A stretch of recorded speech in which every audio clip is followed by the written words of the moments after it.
الحمد لله والصلاة والسلام الأتمان الأكملان على المبعوث رحمة للعالمين نبينا محمد صلى الله عليه وعلى آله وصحبه أجمعين.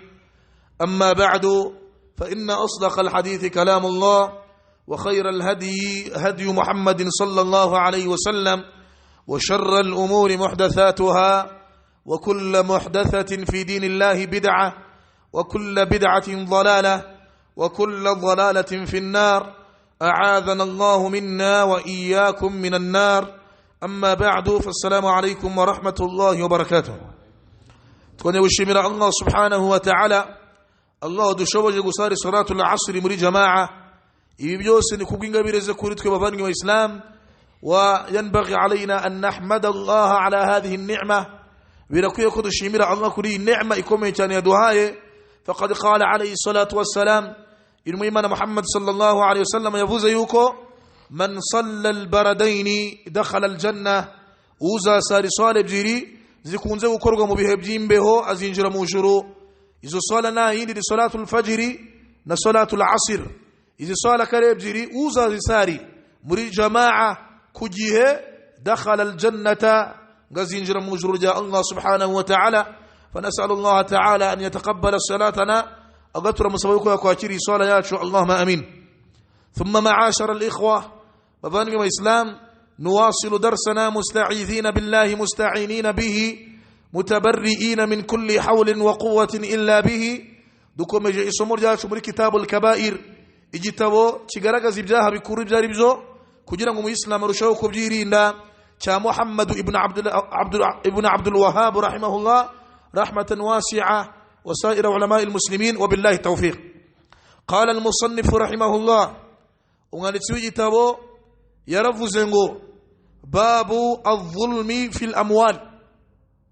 ومرجانغو كيري كوانو يوكو أن من الكبائر نمبجاها بكرم إسلام أقوم بكويرين دا harimo kwirinda icyaha cy'amahugu kubyerekeranye n'imitungo ya mugenzi wawe. Guhuguza mugenzi wawe imitungo ye, hadhihi kabira min kaba'iri dhunub. Iki nacyo kiri mu byaha bikuru mu Islam agomba kwirinda. Icyitwa guhuguza, kwambura ku ngufu umuntu imitungo ye, ukayimuhuguzamo, ukamwiba, cyangwa se ukarya imitungo ya mugenzi wawe bil ghishi wal khadi'a, ukoresheje amayeri n'amanyanga na tekinike zo kugira ngo umurye udufaranga twe, wal iyad billah. Hari abantu besikoroka abandi, umuntu akakweskoroka udufaranga twakabara turiye. Hari n'abandi rwose naam baza kabisa ugasanga umuntu arakuriye neza, arakurangije umutungo wawe arawujyanye mu buryo bw'amaherere n'uburyo budasobanutse. Barakallahu fikum. Uzabikora n'uzarangwa n'ingeso nk'ingiyi azamenye ko aguye mu cyaha gikuru imbere ya Allah subhanahu wa ta'ala. Fi sahih muri sahih al-Bukhari muri hadith ya Abi Hurairah radiyallahu ta'ala anhu قال رسول الله صلى الله عليه وسلم أرفق يكو إنه إيمان محمد صلى الله عليه وسلم يفوزنه ولا ينتهب نهبة يرفع الناس إليه فيها أبصارهم حين ينتهبها وهو مؤمن. ولا ينتهب نهبة. الانتهاب إجامر جدكو الانتهاب هو الاغتصاب. نوكوا أمونو يقوى أمونو إمتونغو يقهرا kugatuza, ni akhdhu amwali nasi qahran. Nukuba umuntu yarya imitungo ya mugenzi we mu buryo bw'agatuza n'igitugu. Kalladhina ngabamandi bacunga nijoro abantu mutuyira bakabakubita kaci bakabaniga, kubakabambura ibyo bafite byose, telefone, ikompyuta, naam, isaha, amafaranga. Babandi bakora imirimo nk'ingiyi y'ububandi ni haramu mu Islam kubarizwa mu dutsiko nk'utwo tw'amabandi ashinzwe kwambura abantu mu mayira ibyo bifiti. Nibyo bari kuvuga hanga Islam. Kuba waburi mu Islam ukabarizwa mu mabandi nkayo ngayo, yayandi atega abantu nijoro mutuyira bakambura abagore amashakoshi yabo, bakabambura amafaranga, cyangwa se bakaniga umuntu bakamwambura ibyo afite byose, isaha, amafaranga.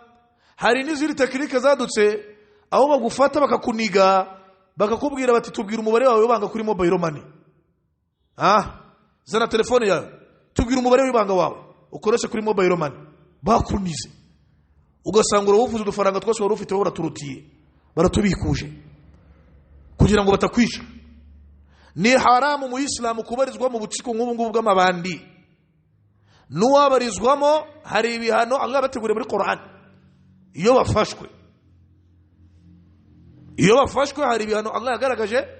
Yani Allah yavuze innama jazaa'u alladhina yuharibuna Allah wa rasulahu wa yas'auna fil ardi fasadan an yuqattalu aw yusallabu aw tuqatta'a aydihim wa arjuluhum min khilafin aw yunfaw min al-ard.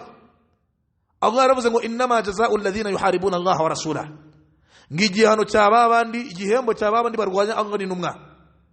Wa yas'auna fil ardi fasadan bakanakwirakwiza kwisi ubwangizi amabandi. Allah yaravuze ngo igihano cy'amabandi igihe yafatirijweho an yuqattalu ngo nukwicwa aw yusallabu cyangwa se bakayabamba aw tuqatta'a aydihim wa arjuluhum min khilaf cyangwa bakicwa bakaswe amaguru n'amaboko ariko by'imbusane bakamukata akaboko k'iburyo n'akaguru k'ibumoso ubwo arasigarana akaguru k'iburyo n'akaboko k'ibumoso sibyo ra ayo imbusane. Barakallahu fikum. Iki ni gihano Allah avuze. Aw yunfaw min al-ard ngo cyangwa bakirukanwa mu gihugu bagahabwa kato igihe bigize inakoreka n'amabandi. Ibi ni bihano Allah yagaragaje ariko bikorwa n'inzego zibishinzwe, nizo iyo zifasha amabandi nizo zireba icyo zizikorera. Amabandi ngaya abahungabanya umutekano w'abaturage kugeza ubwo abantu barara badasinziriye kubera gutinya amabandi ngayo ngarabatera tobora amazu n'ibindi ngibyo ngibyo. Allah yagaragaje ibihano by'inkozi z'ibibi nka ziri za leta nizo zishinzwe gushyira mu bikorwa ibihano nk'ibi ngibi. Niyo mpamvu Islam ntabwo byemeye kuba ari wowe wakwishyira mu bikorwa ibihano. Burya n'umujuru yumufashe ubimenyesha inzego. Sibyo Islam. Ntabwo wemere kuzana ibyuma za fera beto ngo ugiye kumukubita umumene imirundi. La. Icyitwa guhana ni leta cyangwa se inzego z'umutekano zo zibishinzwe ni nazo zireba icyo ziri buze gukorera iryo bandi ryigize nakoreka mu gace. Dasobanutse Islam. Tayib. Ashad icyo cyakwerekana nuko al-intihabu huwa al-ightisab. Igerekeranye nibyo bita al-intihabu nukuba umuntu yakwambura abantu imitungo yabo qaharan kugatuza. Ibi ni kabira min kaba'ir adh-dhunub, ni kimwe mu byaha bikuru no mu Islam abagomba kwirinda kuba mu matsinda ngayo y'amabandi. Tayib. Rasul aravuze ngo wala yantahibu nuhbatan ngo nta muntu numwe uzambura mugenzi we umutungo we akamwambura ikintu cyari umutungo we yarfa'u an-nasu ilayhi fiha absarahum kandi noneho yajya no kumwambura akamwambura cya kintu dhatu qima gifite agaciro kabisa yarashingiyeho ubuzima bwe mu kubona rizqi. Urugero umuntu yarafite imashini wenda idoda niyimutunze n'abana be mu rugo aradoda imyenda y'abantu akabona rizqi ukamutera nijoro ukayimwambara ku gatuza ukabwira ati mpaya mashini yawe utayima ndakwica. Ibyo ngibyo ni haramu mu Islam. Kuba ibandi bigeze aho ngaho yo kujya kwambura abantu ibintu ku gatuza no kubambura imitungo yabo no kubatega mu nzira ni haramu. Rasul aravuze ngo wala yantahibu nuhbatan yarfa'u an-nasu ilayhi fiha absarahum ngo ntaje na kimwe ngo ntibibaho ko umwemeramana ufite imani yuzuye ashobora kuba mu tsinda ry'amabandi babandi bajya kuniga no kwambura abantu imitungo yabo qaharan kugahato noneho bakanabambura ya mitungo ubuzima bwabo bushingiyeho. Simubizi wa Islam kujya kubona ukabona umuntu akabatoboye iduka rye niryo yashingiragaho abonamo rizqi agahahira abana be agatanga isadaka ku musigiti uramuteye uragiye umwibye.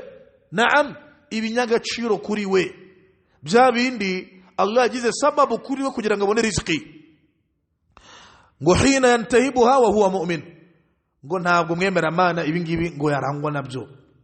ngo ntabwo umwemeramana ufite imani yuzuye.